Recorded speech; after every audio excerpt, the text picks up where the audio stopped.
Honorable Governor for Isabik. Thank you, Mr. Speaker. Before I give my response, I'd like to extend my deepest condolences to our people of Telefomin and family of and friends of our late brother, the Honorable Solan Mirisim. Mr. Speaker, I want to start by acknowledging the excellent response by the Shadow Treasurer, first of all. And I also want to acknowledge the excellent response from the Chairman of Budget and Estimates, the Honorable Joseph Yobiobi. Mr. Speaker, this is the first time in this House that I have sat and heard a response from the Shadow Treasurer and the Chairman of the Budget Estimates Committee sound almost the same. And I'm thinking that maybe the same person wrote those two papers.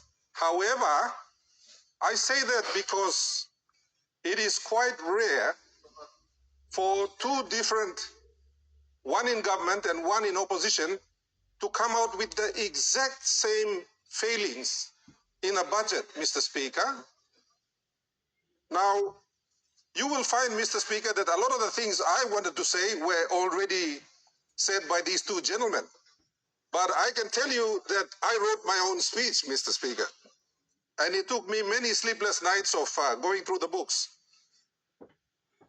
Mr. Speaker, I start by acknowledging one of our hardest working treasurers, 7 consecutive record-breaking budgets, Mr. Speaker. And, you know, we always sit here and applaud the size of the budget. We never go to check the size of the achievements.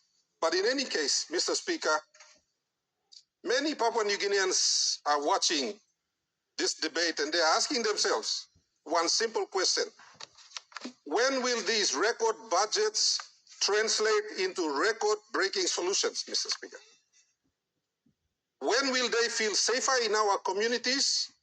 When will these young men and women find a job? Or even simply just to access basic medicine at one of our clinics? The disconnect between these grand budgets, massive record numbers, and the reality our people are living could not be greater, Mr. Speaker. The government can no longer ignore the fatal flaws in its budget assumptions for 2024, 2025, and now 2026.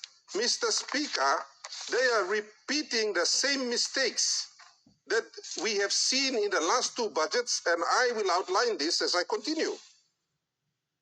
These budgets appear to be driven more by political necessity than by technocratic rigor. And the numbers are so scary, they don't add up. The first issue I have is that I see a clear pattern of failure in planning and delivery. The evidence is undeniable, Mr. Speaker. In 2024 and 25, we experienced severe cash flow crisis, forcing media adjustments that crippled service delivery. Mr. Speaker, I raised on this floor that the ECB provincial government and many provincial governments and PHAs received our first allocation in September, Mr. Speaker. Now that's the 2025 budget. All of these media adjustments actually crippled service delivery, Mr. Speaker. And you heard it from the Chairman of Plans and Estimates. He very clearly outlined it. He said it better than I could with all of the details. We had critical shortages of medical supplies last year. Mr. Speaker, we had this problem last year. My leaders, the ECP leaders, sat down and we allocated money to purchase medicines in November last year because the problem was already evident last year. This year, almost all Get a Health Center, all PHA, those in charge of the curative services, had to advise that they were shutting down. Now, all of these they're not isolated incidents, Mr. Speaker. These are symptoms of systematic failure in budget formulation and revenue forecasting, and the government is simply ignoring the message. The government's very famous slogan of building the richest black Christian nation sounds very hollow, Mr. Speaker, when in practice, it means that some black people are getting rich while the majority cannot even afford to buy Panadol. Our people's aspirations are not extravagant. They don't set out to become millionaires, Mr. Speaker. Our people simply want safety from harassment and violence and law and order. They want regular power. They want shelter. They want regular water. And they want food. And finally, Mr. Speaker, dignity. A young man wants to be able to get a job so he can feed his small family. He's not setting out to become a multimillionaire in this country, and he can't even get that. This budget, like its predecessors, fails to make those aspirations of our people its central priority. The second point is financial engineering and a lack of transparency, Mr. Speaker. This budget masks deeper problems through questionable practices that you need to be aware of, Mr. Speaker, as the chair of this House. The budget has several issues that I will outline. The first one is floating debts, Mr. Speaker. The escalating practice of writing checks against the following year's cash flow needs to stop. In 2023, when the budget closed, Mr. Speaker, there was 1.5 billion in floating checks that were cashed in 2024. In 2024, we had 1.8 billion in floating checks when the budget was closed by the government.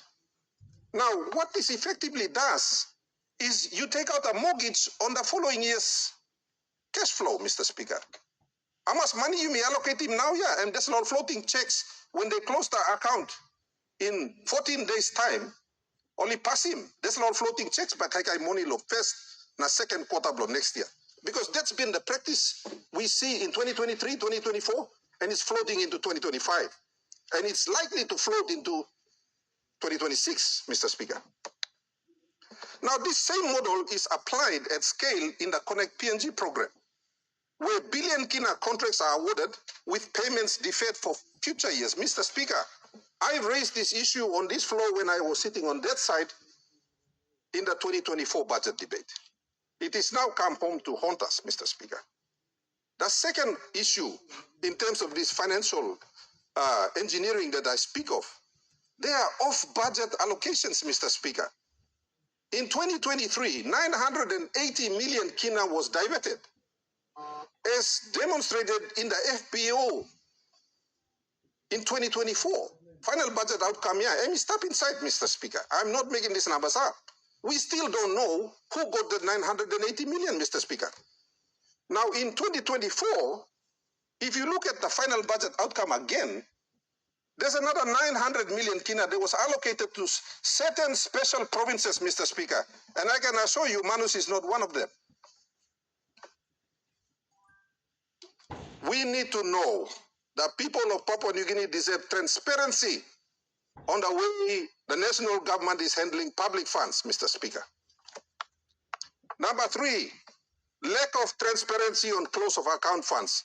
Mr. Speaker, in 14 days' time, the accounts are going to close. What happens every year when the accounts close is that all get the money slip one account here, also broom him na bung him. Na NEC decide used by kissing this money.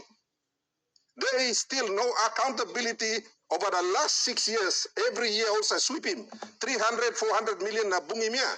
We have not received a single report on this floor where that money goes. And I ask the government to bring it onto this floor so all the Papua New Guinea can sawe. Tell Blodesla Rat useti kisim, lek blunge museti kisim, yaw blunge museti kisim, Mr. Speaker.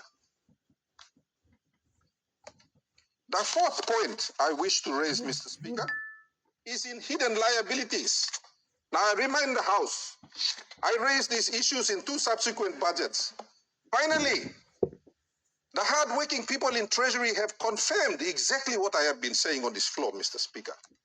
If you look on page 84, volume 1, The government finally admits, because for the first time in 50 years, they have put in a small line that says that the 66 billion kina debt, you probably go to page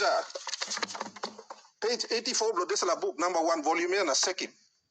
Numbers don't lie, Mr. Speaker. Numbers don't lie. So, now only talk of this 66 billion kina debt does not include arrears. I am asking for transparency, Mr. Speaker. How much are the arrears? Is it 7 billion, 8 billion, 9 billion? How much? Why you play high team? Karimi kam na talk out talk threats so all the Papua New Guinea can survey.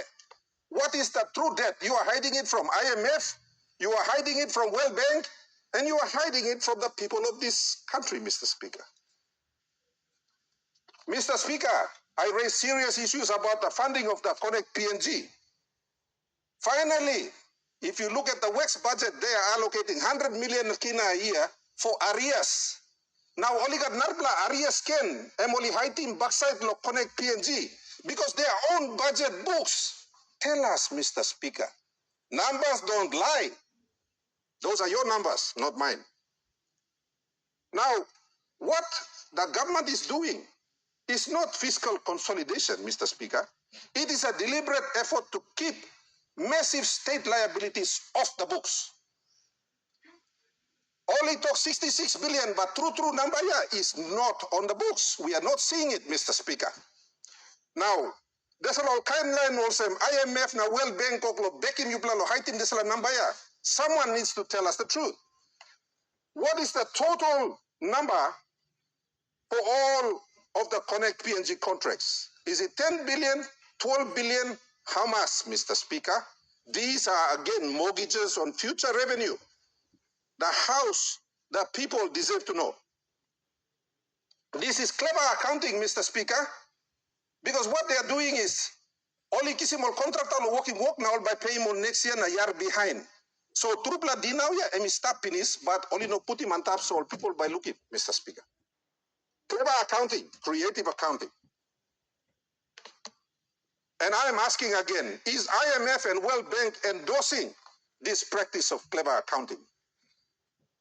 The next one is the unrealistic revenue assumptions and election consents. Mr. Speaker, he got some budget items only put him inside long 207, where he no got clear explanation. This is like something. For example, under 207, there is 150 million kina for a contingency fund. M1M, election contingency or 1M. There is 75 million for SDG number 8. There is no description on what they are going to do with that money, Mr. Speaker. And then there's 200 million for unnamed government obligations. Only put him lohab. He got 75 million, you blow open member, you blow harim staff. Only height him 75 million long 207, only talk blow district maintenance. So you blow open member harim, me talk him you blow now. And then there is 180 million, Mr. Speaker, for the PM slush fund. M2 is tablo 207. This year it was 200 million, Mr. Speaker. Very clever accounting. Now, this is all problem here. Na 2 plus speaker go pass it talk pinis na me like repeat him. They are dangerously high projections on revenue, Mr. Speaker. From KCHL, the estimate of increased revenue from this year to next year is 385%. This year, it only collected half that, Mr. Speaker. This is a fantasy. They need to tell the people of Papua New Guinea how they expect to collect extra money when it's not there. They did the same thing in this year's budget, Mr. Speaker. This year, they projected that SOEs will give them 153 billion. 1.53 billion. Now, they only collected 45% of that. And next year, they are expecting to increase collections from state-owned enterprises from 802 million to 3.1 billion. If they don't do it, you mean by expecting cash flow problem next year in September. I know many MPs were promised money for their projects next year. because by halibi mo lo win him 2027 election, me sora lo yupla no September next year yupla by with him yet. This leads me to another problem, Mr. Speaker. The 2027 general elections, and I say this as chair of the elections committee. Mr. Speaker, there's some funding to the commissioner, but there's no funding to police and some of the other agencies that are going to be carrying out the elections specifically. So me just talk out as well as a warning after what we've seen in the LLG elections just concluded about a week ago. You may not like to repeat him 2027, Mr. Speaker. Finally, the empty promise of provincial funding. Mr. Speaker, people belong ECP, long 2024, 44 million me plan no kisim. Last time me raise him, me talk out also in 14 days time when accounts close, 45 million people blow ECP. I mean no come yet. PHA, 8 million only outstanding yet. As far as the people of ECP are concerned, 2024 was a fake budget. 2025 was a fake budget. Now, prove me wrong by making sure that 26 is not another fake budget, Mr. Speaker. Mr. Speaker, this is the government's seventh budget. It continues to blame votes of no confidence for its lack of performance. The truth is that poor performance stems from poor budget priorities. There are no new initiatives in this budget for manufacturing, even though they say so. Agriculture repeats the same old cycle of big promises and big letdowns. Boasts of creating 20,000 jobs are cold comfort when there are several million unemployed Papua New Guineans around the country. The recent demographic health survey paints a frightening picture, Mr. Speaker. 42% of our population are under 15. Unemployment rate amongst women is 70%. Unemployment amongst men is 55%. Mr. Speaker, despite all these record budgets, my province receives about 1 hour of power supply every day. We have just decided to make sure that Borom Hospital has a desalination plant so it can get water, and it will operate on full solar power so we can maintain services to our people, Mr. Speaker. This is the reality across the country. The government got its numbers terribly wrong in 2024 and 2025. I hope they are not wrong again in 2026. This is more than incompetence.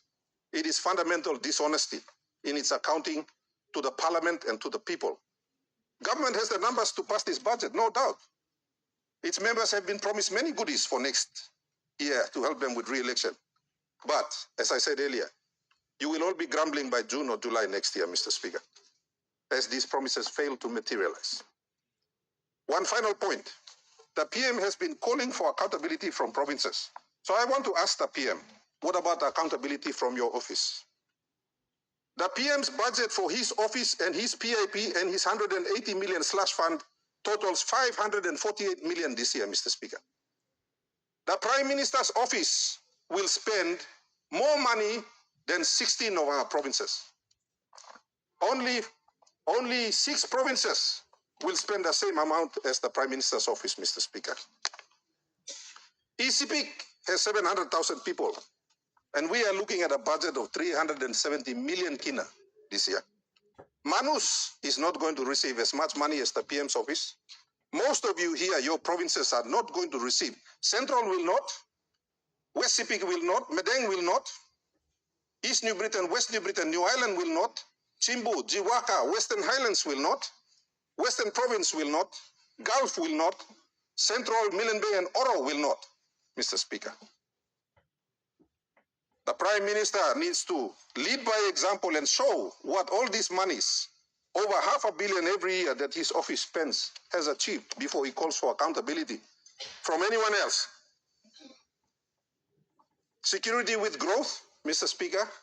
One can also take back PNG, the richest black Christian nation. It sounds like an empty slogan, sadly. These slogans are designed to mask a budget of false assumptions and failed delivery. Our people deserve the truth, Mr. Speaker. They deserve a budget that serves them, not not just political fortunes for government cronies. This is not the people's budget. We deserve better. Mr. Speaker, Mibla member of parliament ibin kisim talk gaman law 2024 budget, the 2025 budget, the now 2026 budget. It is an insult to the intelligence of the members of parliament when the government front bench continues to make promises, big promises in budgets it cannot keep. It makes us all look silly. People outside on the street are laughing at us. And that cannot be the way that we continue to allow this noble work of putting people at the center of our budgets to flounder and fail every year, Mr. Speaker.